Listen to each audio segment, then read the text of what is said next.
오늘은 다윗의 기도에 대해서 생각해 보도록 하겠습니다.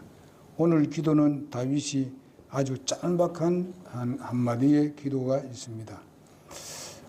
이제 오늘 말씀을 볼 때에 비참한 모습으로 궁을 떠나는 다윗은 설상가상으로 자신의 신복인 이 사람 아히도벨이 압살롬에게로 가서 압살롬을 섬기고 있는 것을 다윗은 봤습니다. 이것을 봤을 때에 얼마나 다윗이 마음이 아팠길래 거기에 보니까 올리벳 그 산이라고 하는데 그것은 올리브산입니다. 거기에 오르막길로 올라가면서 울면서 올라갔다고 말씀하고 있습니다. 그리고 바로 다윗을 따르는 사람들도 다 그렇게 울면서 덮어쓰고 이렇게 울면서 갔다고 말씀하고 있습니다. 그런데 아까 말한 대로 아히도벨이 바로 그 다윗의 모사가 되었다가 이제는 압살롬의 모사로 넘어가 버렸습니다. 그래서 다윗은 산꼭대기에 곧 그가 하나님께 경배하던 곳에 이를 때에 거기서 아렉 사람 후세를 만나게 됩니다. 후세는 바로 다윗의 동료였으며 또 후세는 다윗과 아주 가까이 지냈던 사람으로서 후세가 그것을 알고 정말 헐클 덮어쓰고 뒤집어 쓰면서 다윗을 맞이하러 나왔던 것을 봅니다. 정말 큰 그 시련과 어려움과 슬픔 가운데에 그래도 하나님께서 후세를 그에게 보내주심으로 인해서 다윗의 잠시나마 그의 위로가 되었던 것을 볼 수가 있겠습니다. 그래서 이 압살롬을 이제 가서 이제 후세에게 이야기를 너는 나를 지금 같이 함께 가지 말고 바로 예루살렘으로 가서 이렇게 하라고 이제 지시를 하는데 내가 왕을 섬기던 종인데 이제는 당신을 섬기겠다고 그냥 거짓으로 그렇게 말하게 했습니다. 왜냐하면 여기 아히도벨이 바로 다윗을 죽이려 하는 그런 계기를 부리기 때문에 그렇습니다. 그래서 이제 후세에게 그런 말을 하면서 너희는 바로 이제 예루살렘으로 가거라. 거기 가서 바로 사도 아비아달 제사장들과 같이 함께 있으면서 거기에 일어난 모든 사건들을 그것을 전부 다 나에게 이야기해 주라. 그러면 내가 그에 대해서 대처할 테니까 그렇게 해달라고 얘기해 주고 있습니다. 어쩌면 이것은 하나의 첩자이지요. 그래서 다윗을 위한 첩자로 세워놨던 것을 볼 수 있고 또 다른 사람들이 다 압살롬을 쫓아갔습니다만은 그러나 사독과 아비아달 그의 아들 두 아들들도 사실상 거기에 머물러 있으면서 이제 그것을 잘 살펴서 후세에게 이야기를 해주면은 내가 거기에 대한 적당하게 모든 계획을 가지고 내가 질의를 하겠다. 그렇게 부탁을 했습니다. 그래서 후세는 그 말에 순종하고 다시 들어갔던 것을 보게 됩니다. 이런 것들을 보면서 참 다윗은 이런 시련 가운데서도 하나님 뜻을 찾기 위해서 여러 가지 모양으로 이제 계획을 세우는 것을 볼 수가 있습니다. 여러분과 나도 사실상 그렇습니다. 이 세상에 살면서 사탄이 이 모양 저 모양으로 우리 교회를 유혹하고 우리 교회에다 여러 가지 문제를 일으키게 만드는 이런 사단의 역사가 있고 여러분과 내가 개인이 신앙생활을 할 때도 사탄은 그렇게 역사를 합니다. 어떻게 하든지 주님을 쫓는 데 있어서 후퇴하도록 만들고 제대로 섬기지 못하도록 방해하는 사탄이 우리에게 있다는 것을 우리는 항상 염두에 두어야 하는 것입니다. 그래서 우리는 다윗과 같이 그럴 때 어떻게 대처할 것인가 하는 것을 미리 이렇게 준비를 하는 우리가 되어야 되지 않겠는가. 그 준비가 제일 중요한 것이 뭔가 하면 하나님의 말씀과 기도밖에 없습니다. 이렇게 될 때에 그 문제는 잘 해결되리라고 믿습니다. 첫째로 우리가 이런 부분에 대해서는 문제가 이곳저곳에서 터질 수도 있지만은 그러나 우리가 말씀에 굳게 서고 주님 앞에 아뢰일 때에 하나님은 우리에게 정말 그 길을 면할 수도 있게 만들고 아니면 이겨낼 수 있도록 그런 힘을 주실 줄로 믿습니다. 그래서 여러분과 나는 내 주인이 도대체 누구인가? 내 주인은, 내 왕은 하나님밖에 없습니다. 주님이십니다. 그러니 우리는 그분에게 순복하고 그분의 말씀에 따르는 여러분과 내가 되어야 된다고 믿습니다. 또 그러면 우리가 말도 안 하고 그냥 아뢰지도 안 하고 가만히 있으면 되느냐? 아니거든요. 전에도 말씀드렸지 않습니까? 우리의 기도는 주님께로 향하는 믿음이다. 믿음의 표현이다. 이렇게 우리가 했을 때에 하나님은 거기에 기뻐하시고 채워주시는 주님이십니다. 오늘 감난산이라고 말하는 기도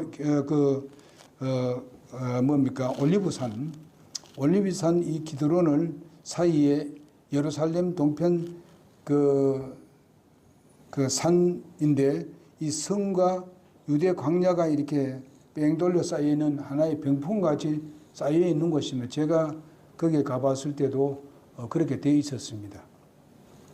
그래서 그 위에 성소가 있습니다. 그 높은 위에 성소가 있고 그 다음에 후에 나주 보게 되면 그 성소가 있는 그곳에 그 솔로몬이 그 이방 아내들을 위해서 산당을 지었습니다. 그곳에다가 그렇게 했을 때에 요시야 왕이 그 왕으로 등극했을 때에 그 모든 것을 다 쓸어버립니다. 다 태워버리고 다 전부 다 파괴시키고 말입니다. 열왕기하의 23장 13절에서 14절을 보면 그 내용이 나옵니다. 구약에 있어서 이 외에도 지금 감람산 나무들에 대해서 강조를 했을 뿐만 아니라 이 두 가지 계시들이 있었습니다.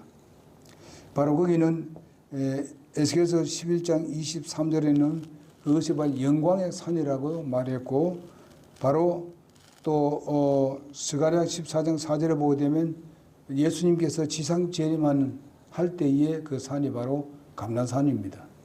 거기에 예수님께 다윗이 그쪽으로 향해 가면서 거기서 울고 가는 모습을 우리가 봅니다. 신약에서 이 감람산은 바로 주님의 기도의 장소였던 것을 우리는 잘 알 수가 있겠습니다. 그리고 또한 이 광야의 그 영광의 산일 뿐만 아니라 승천하신 곳이 바로 이곳입니다. 우리가 이런 것을 우리가 볼 때에 그것이 아무 그 뜻이 없는 곳으로 다윗이 가는 것이 아니라 그런 것은 전부 다 무엇을 의미해 주는가 하면은 바로 하나님께서 함께 했던 그 자리, 정말 우리 그 조상들도 그곳에서 하나님이 함께 했던 그 장소를 찾아서 가는 것을 볼 수가 있겠습니다. 이것은 우리가 아무리 그 신앙이 아주 낮은 자리에 있다 하더라도 어렵고 시련이 있다 하더라도 우리는 그 자리를 찾아가야 되는 것입니다. 이것은 오늘날 여러분과 나는 뭐를 또 의미해 주는가 하면은 여러분과 내가 구원을 받았을 때를 우리가 다시 돌아가야 하는 것입니다. 가끔가다 우리는 내가 구원받았을 때에 그때를 생각하면서 주님의 사랑을 느끼고 주님께서 내가 어렵고 시련 가운데 내가 아무것도 모르고 있을 때에 주님이 나를 구원해 주신 데 대해서 감사하는 마음을 갖고 주님의 사랑을 다시 한번 회상해 보는 그런 때로 갈 때에 우리는 소위 말하면 감람산의 정상에 우리가 올라가서 기도하는 사람과 같은 그런 우리의 자세가 될 줄로 믿습니다. 그렇게 될 때에 하나님은 하나님의 뜻을 보이게 되는 것을 볼 수 있습니다. 물론 그 다윗은 울면서 갔습니다만은 그러나 그 울면서 가는 곳이 바로 우리가 기도할 때에 우는 것과 같은 것입니다. 때로는 어려움이 있을 때 웁니다. 그 울음을 통해서 하나님께서 우리에게 필요한 것을 공급하시고 우리의 기도를 응답하신다는 사실을 우리가 확신을 갖게 될 줄로 믿습니다. 이 아히도벨은 다윗의 반역자요 그는 모략자였으며 다윗의 기도의 응답으로 계략이 봉쇄되어 버립니다. 완전히 붕괴되어 버리는 그런 것을 보게 됩니다. 저들은 아무리 계략을 품을지라도 악한 일을 계획할지라도 결코 하나님을 이길 수 없으며 우리의 믿음을 이길 수 없으며 진리를 이길 수가 없습니다. 그러므로 우리는 진리에 굳게 서면은 우리는 분명히 아무리 우리를 요락질하는 그런 사단이 역사한다 하더라도 믿음이 이기게 되는 것입니다.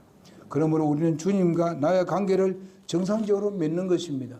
다윗은 정말 자기가 쫓겨가면서 나는 이제 다 틀려먹었다.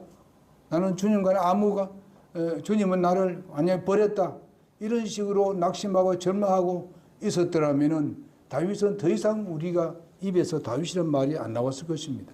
그러나 다윗은 이런 가운데서도 주님과의 정상적인 관계를 맺었고 자기의 조상들이 자주 올라갔던 그곳에 가서 정말 기도했던 이런 놀라운 사건들을 우리가 배울 수가 있게 되겠습니다. 어려움이 있을 때, 시련이 있을 때 우리는 그 자리를 찾는 여러분과 내게 되기를 바랍니다. 그리고 내가 무엇을 할 때 잘못돼 가고 뭐 잘 안 돼 갈 때도 주님을 우리가 바라봅시다. 우리는 그게 정상이란 것은 무엇입니까? 기도하는 장소가 바로 정상인 것입니다. 기도하는 곳이 하나님과 만나는 곳입니다. 하나님의 말씀을 보는 그 시간이 바로 하나님과 만나는 시간입니다. 그러니까 아무리 낮은 데 우리가 뭐 이 지상적으로 본다면 가장 낮은 자리에 있다 하더라도 그것이 가장 정상입니다. 그것이 바로 진짜 하나님과 맞대는 정상적인 그 산 위에 올라가 있다고 여러분 그렇게 기억해 주시기 바랍니다. 그럴 때에 주님은 우리의 기도를 응답하시고 이런 시련 가운데서도 승리로 이끌어 가시는 주님이십니다. 그러므로 하나님께서 영광을 받으시고 또한 그런 모든 악한 계계들이 다 무너지게 함으로 인해서 하나님은 거기서 영광을 거두게 되는 것입니다. 그러면 바로 다윗은 그런 시련과 어려움 가운데서도 하나님을 바라보고 하나님께 기도하고 이렇게 했기 때문에 바로 다윗을 통해서 하나님은 영광을 받고 그동안 하나님과 반대되어가는 사단의 역사가 무너지는 그런 모습을 하나님은 보고 정말 다윗의 그 믿음을 보고 하나님은 기뻐하시고 영광을 거두시는 것입니다. 이럴 때에 다윗을 그냥 둡니까? 다윗을 결국 와서는 왕위에 다시 오르게 하시는 하나님을 우리가 볼 수 있습니다.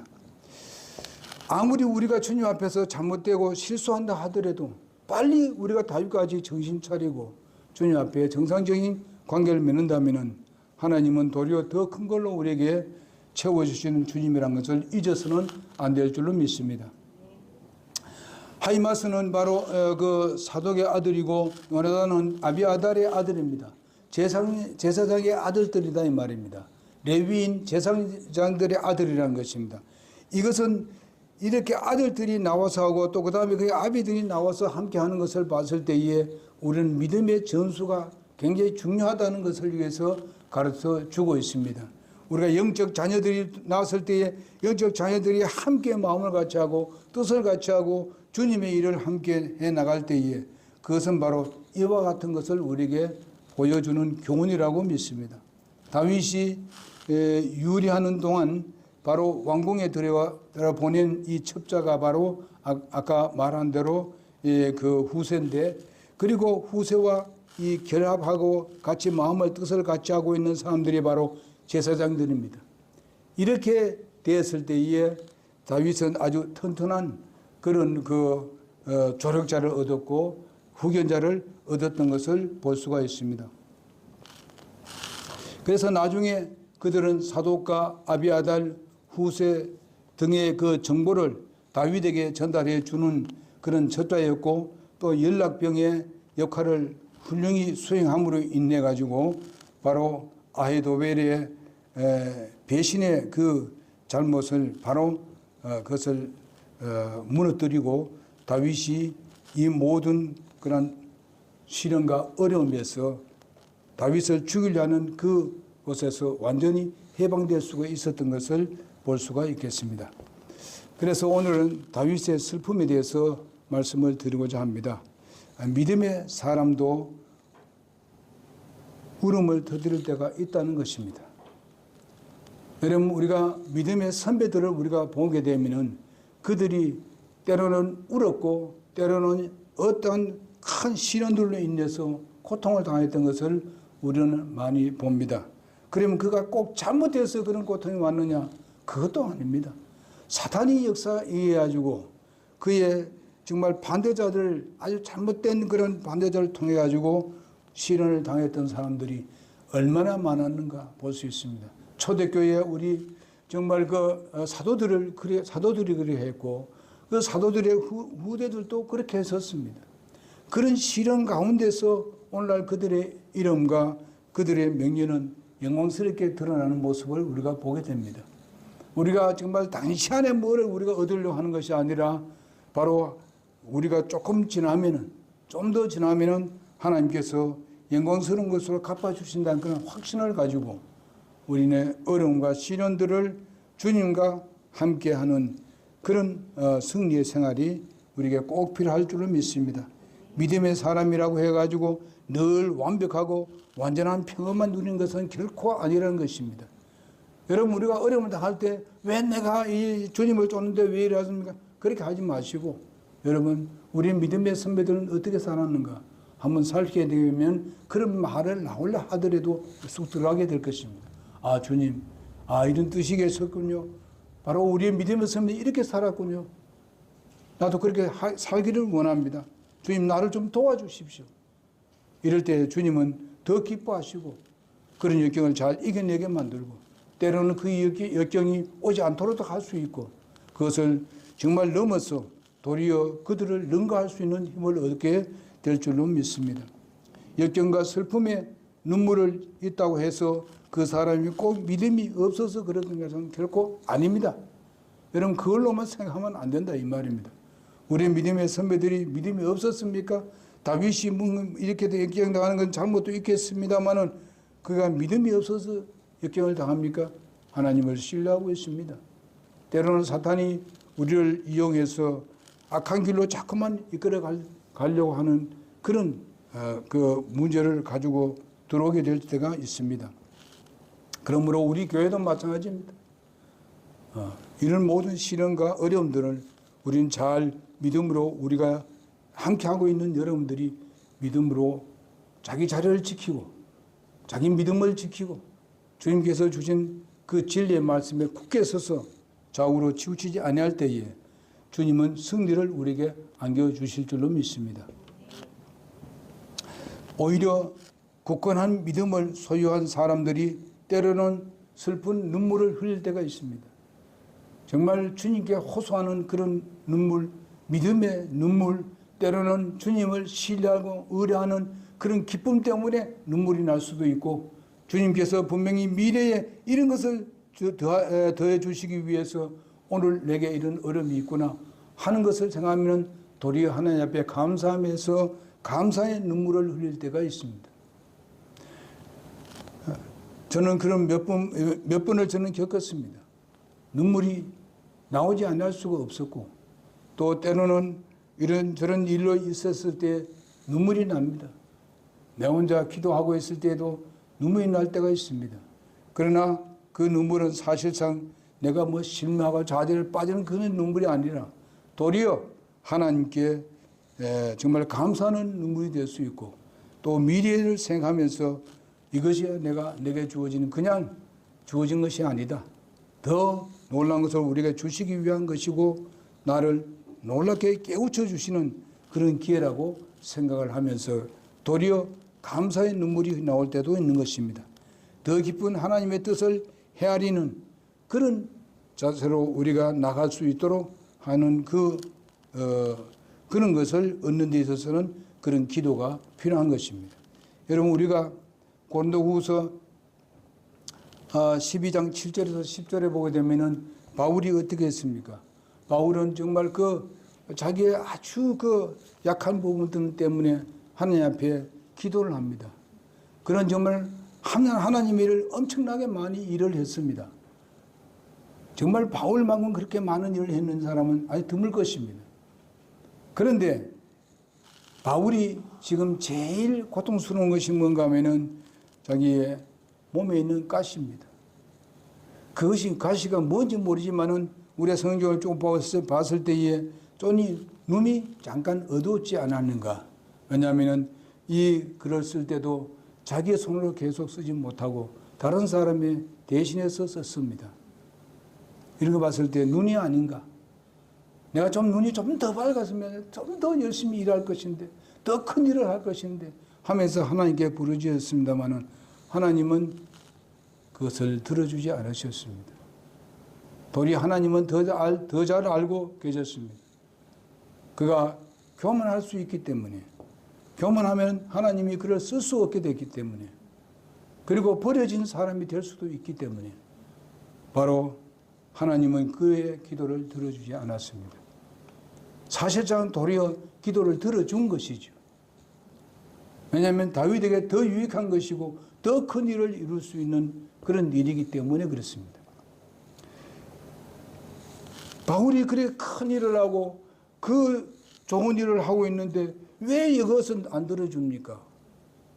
하면서 하나님을 원망하고 그렇게 할 수도 있지만은, 그러나 바울은 하나님께서 주시는 말씀에 순종했습니다. 약할 때 네가 강하다는 것을 깨닫게 해줬습니다. 내가 약할 그때에 나는 강하다, 이렇게 깨닫게 된 것을 볼 수가 있겠습니다. 왜 약할 때 강하냐? 이럴 때에 주님을 신뢰한다는 것입니다. 내가 좀 하고 뭐 잘 되나고 했을 때는 하나님을 신뢰 안 하는 때가 많습니다. 안 될 때, 더 어려울 때, 약하고 있을 때에 하나님을 신뢰하게 되고 하나님께 부르짖게 되고, 부르짖을 때 주님은 힘을 주시고 용기를 주십니다.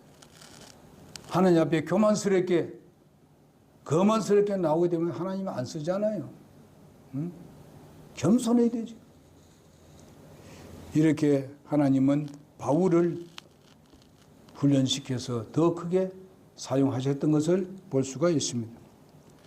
그래서 결과선 그 고린도후서 1장 5절을 보게 되면 그리스도의 고난이 우리에게 넘쳐나는 것 같이 우리의